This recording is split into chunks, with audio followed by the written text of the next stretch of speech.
Alun-alun Pancasila, angine semilih ngusap pipi kaya tanganmu biyen. Lampu warna nyawang rembulan ngancani rasa sing ora ilang. Kowe teko nganggo senyum lirih ning ngarepe kapal mendoan iki. Kembang mlati nyelip ning rambutmu, mambu wangi ngelingake janjimu.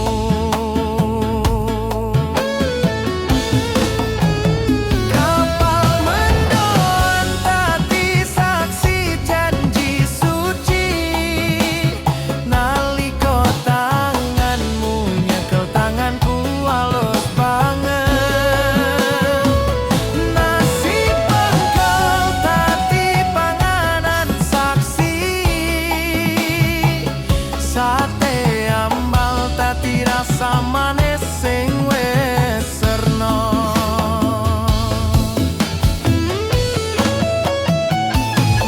air marlor sakiki isih nyemprot. Cahayane ganti warna kaya atiku ganti rasa. Banyu nyiprat kaya elo sing tak tahan, ngelingake tangismu wektu pamit lunga.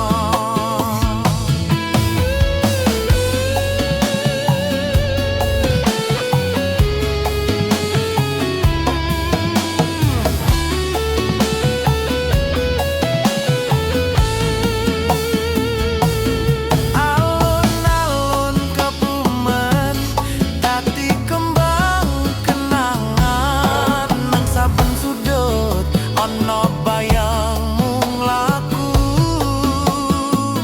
Kapal mendoan saiki sepi banget, ning bangkune isih ana anget bekas liramu.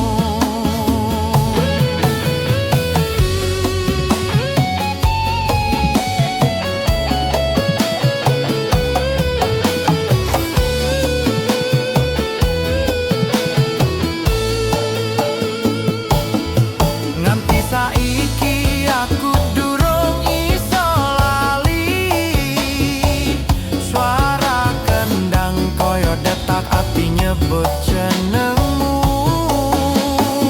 Mlaku nyawang taman angin ngetokne kabut tipis kaya nyitakake rasa sing durung rampung.